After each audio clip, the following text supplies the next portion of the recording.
Buenas noches, hoy comenzamos nuestro cuarto programa de Propiedad Horizontal. ¿Qué sucede cuando de repente recibimos una carta en nuestro buzón del administrador de la comunidad y nos convoca a una reunión extraordinaria porque hay una obra urgente que realizar? Hay una derrama que pagar, nuestra economía familiar se debilita. ¿Tenemos obligación de pagarla? ¿Nos podemos oponer? A todas estas preguntas nos van a contestar nuestros expertos del Colegio de Administradores de Fincas de León. El Colegio de Administradores de Fincas de León te ofrece este espacio.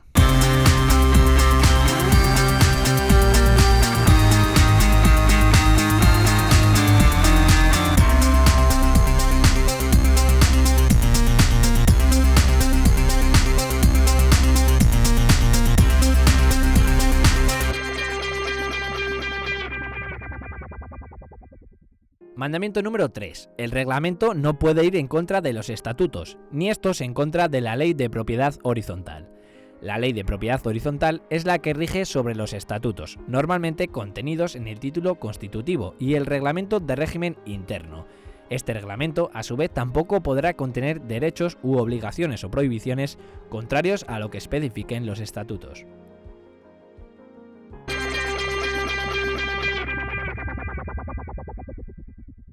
Como adelantábamos hace un momento, en este programa de Propiedad Horizontal vamos a hablar de las cuentas de una comunidad de propietarios.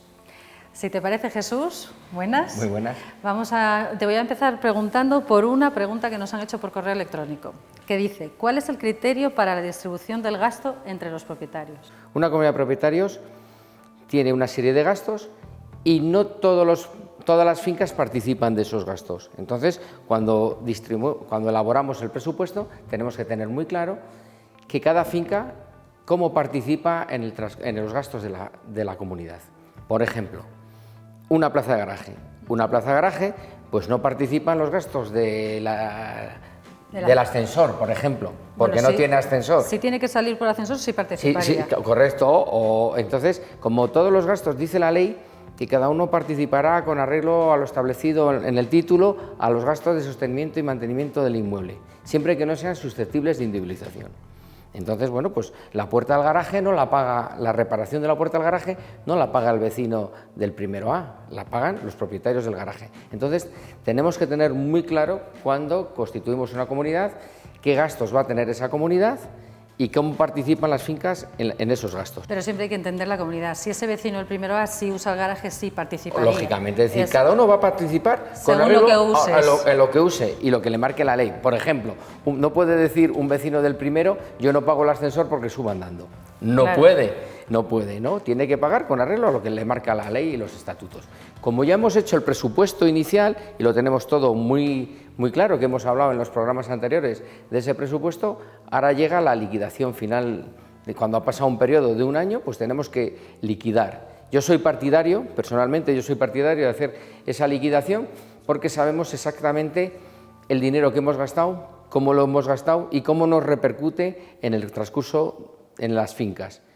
En cuanto a los pisos de los propietarios, es verdad que hay quejas porque un piso paga más que otro, claro, tiene más coeficiente, entonces paga más. Supongo que viene todo dado que es un piso a lo mejor de 3 habitaciones y otro es de una habitación, no paga lo mismo, ¿no? Porque explica un poco. Esto es muy complejo, y crea mucha discusión en las comunidades de propietarios. Pues explícalo, por eso te lo saco. Es decir, yo voy a deciros el porqué del coeficiente. El porqué del coeficiente es que cada uno, si compramos nuestra vivienda en función de nuestras necesidades, no nuestras posibilidades. Es decir, si es una familia con 2 hijos, pues tendría que ser una vivienda con salón y 3 habitaciones. Si es una familia que vive una persona solo, pues iría a un apartamento. Pero ese es el sentido del coeficiente. Pero como compramos generalmente en función de lo que podemos pagar, pues se nos han dado casos, y de hecho se dan casos, que en un piso de 60 metros viven 6 de familia y en un piso de 100 metros vive 1. ¿Te das cuenta el concepto del coeficiente? Pero sí. Normalmente eso no se sabe y se aplica el coeficiente lógicamente, exactamente. Porque se supone que en una vivienda más grande vive más gente en teoría, y van a usar más los servicios. En teoría es eso, es decir, una vivienda más grande va a vivir más personas y van a desgastar, entre comillas, más los elementos comunes, por eso tienen que pagar más en ese concepto. Bueno, entonces explícanos cómo se preparan las cuentas del edificio. Una vez, primero lo hemos hablado antes, que tenemos un presupuesto. Suponemos que vamos a gastar, pero empieza la comunidad de propietarios a funcionar. Empiezan a llegar sus facturas, sus cargos de luz, de ascensor, y entonces ya somos capaces de contabilizarlo. Entonces nos llega la factura y las contabilizamos, cada una en el capítulo de gastos que le corresponde. Por ejemplo, si tenemos una comunidad que tiene 3 portales, y viene el portal de la luz del portal 1, la luz del portal 2 y la luz del portal 3. Pues la luz del portal 1 la paga los vecinos del portal 1, con arreglo a su coeficiente, la luz del portal 2 al portal 2, la luz del portal 3 al portal 3. Y así sucesivamente todos los gastos que durante el periodo económico de la comunidad, un año, pues tenemos, y entonces vamos llevando los gastos a cada uno de esos capítulos. Y al final del ejercicio lo que hacemos es liquidar en función de los coeficientes y la participación de las fincas en esos gastos, pues decir cuánto dinero he ingresado y cuánto dinero he gastado. Si he ingresado más dinero de lo que he gastado, me sobra. Si he ingresado menos dinero de lo que he gastado, me falta y a final de año tengo que reponer. El presupuesto se aprueba en todas las ordinarias, como hemos dicho. ¿Hay alguna vez que no se haya aprobado el presupuesto? Hombre, es que es el pan nuestro del funcionamiento de la... ¿Que no se haya aprobado? No, es que tenemos que funcionar con un presupuesto. Sí, es que es obligatorio tener un presupuesto. Entonces no cabe que un día no se apruebe en la reunión. No. Puede ser que haya partidas, pero la comunidad tiene que funcionar. Pero si pasara, se prorrogaría la anterior. Lógicamente, tendríamos que funcionar con el presupuesto del ejercicio anterior, pero luego llegaríamos a la liquidación a final de año con un importante desfase. Es importante no confundir la cuota con el coeficiente de participación, ¿no? No, la cuota es el dinero. El dinero, cash. Vale. La cuota es lo que yo participo en el conjunto de ese gasto. Bueno, y por último, ¿se puede cambiar la frecuencia de pago? Sí. Puede ser mensual, pero también puede... Sí, en función de la cuota y las necesidades de los vecinos, pues ellos, que son soberanos, la Asamblea General, que no se os olvide, es soberana, pues decide cómo quiere pagar la cuota. O lo paga de una vez al año, o lo paga 2 veces al año, de 3 veces al año, 4 o 6 o mes a mes. Eso es lo que ellos decidan. El ejercicio de una comunidad no tiene por qué ser el natural, del 1 al 31 de diciembre. De hecho es un problema que nos está... que hablaremos luego posteriormente de la fiscalidad famosa, porque no tenemos obligación fiscal de tener ejercicios de año natural, tenemos de cuando empieza un ejercicio y cuando acaba. Puede ser del 1 de agosto al 30 de julio. Exactamente, entonces ese nos genera bastantes problemas. Que por un cierto, no sé si está bien o está mal, ahí podríamos discutir, porque imaginémonos que cerramos todas al 31 de diciembre, luego llegaría que no tendríamos tiempo para hacer las reuniones. Sí, imposible. Si exactamente. 50 comunidades, tienes que hacer 50 comunidades en un mes. Es imposible. Sí. Quizá a lo mejor es por eso Quizá queda muy bien esa periodificación en las liquidaciones. Bueno, pues nada, ¿algún tema más que tengamos que hablar sobre el tema de los gastos que se suelen dar? Y a veces hay gastos que van a partes iguales, otros que van por coeficiente. ¿Cómo va ese tema? Sí, es verdad. Por ejemplo, pues mira, hay un gasto, por ejemplo, el de la basura. Cuando la basura el ayuntamiento cobra a tanto por vecino, pues si se lo cobra a la comunidad a tanto por vecino, la comunidad lo repercute a tanto por vecino. Es así de sencillo. Jesús, sí que hay comunidades que pagan todos a partes iguales las cuotas. ¿Algún vecino podría reclamar que fuera por coeficiente y lo ganaría? Bueno, si han aprobado año a año, dan por bueno que esa liquidación está bien hecha y va a partes iguales. Otra cosa bien distinta es que llega un nuevo propietario y exija que se distribuyan los gastos conforme a lo que marca la ley. So pena que los estatutos marquen algo distinto, porque los estatutos pueden decir que determinados gastos se paguen a partes iguales. Pero si no pusieran los estatutos, aunque solo fuera un vecino, él tendría derecho a que eso se hiciera, porque lo legal es por coeficiente. Sí, lo dice el artículo 9, en el párrafo E, que cada uno participará con arreglo a lo establecido en el título a los gastos de mantenimiento. Entonces por ahí sí podría hacerlo. Que hasta el día de hoy lo han hecho a partes iguales, perfecto. Pero estas comunidades suelen ser antiguas, ¿no? Sí, generalmente antiguas y no tienen, muchas de ellas no tienen ni administrador, y no hay mucha diferencia entre los pisos. Porque si hay una diferencia muy grande entre pisos, lógicamente habría que hacerlo por coeficiente. ¿Te refieres a metros cuadrados? Sí, estamos hablando de una diferencia muy pequeña en los coeficientes, pues se hace a partes iguales. Al final, aunque se hiciera coeficiente, saldría más o menos. Más o menos, un euro arriba, un euro abajo.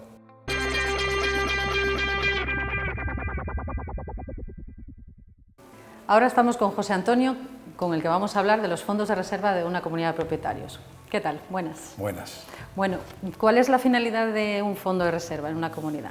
El fondo de reserva se crea en la antepenúltima, digamos, revisión o remodelación de la Ley de Propiedad Horizontal del año 99 y luego se retoca con la del año 2013. Antes no existía el fondo de reserva y la finalidad es atender unos gastos de conservación, reparación y rehabilitación que surjan en el ejercicio económico de que se trate y se destina a pagar esos fondos y luego hay que reponerlos.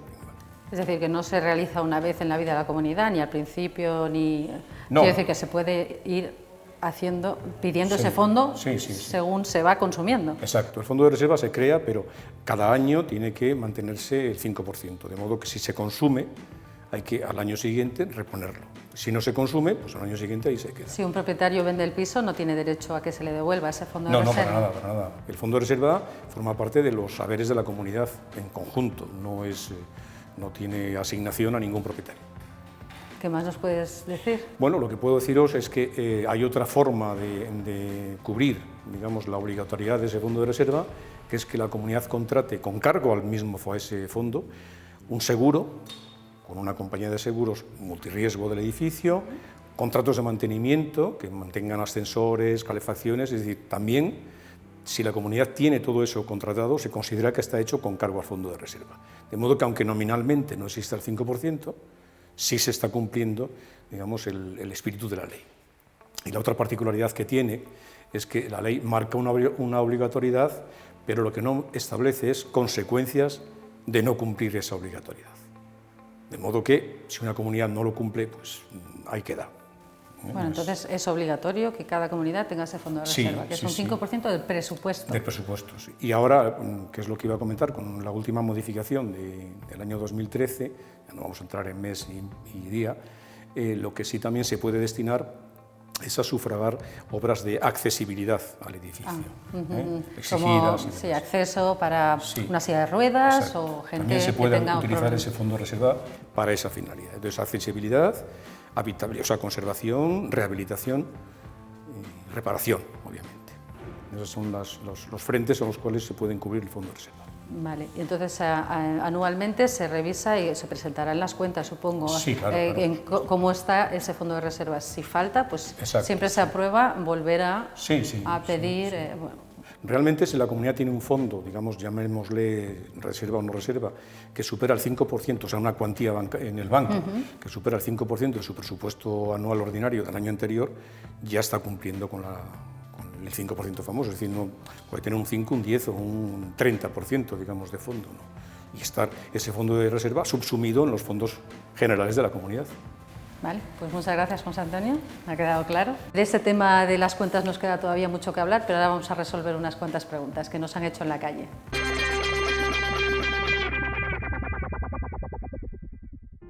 ¿Puedo como vecino negarme a pagar una cuota ordinaria? No, rotundamente no. Es la obligación como vecino pagar su cuota de comunidad. ¿Las cuotas hay que pagarlas mensualmente?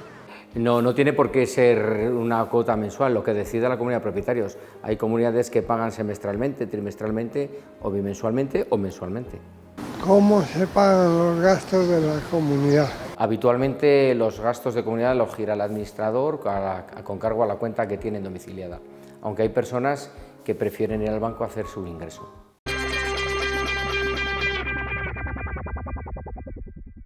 Bueno, hablamos ahora de un tema un poco más engorroso, ¿vale, Jesús?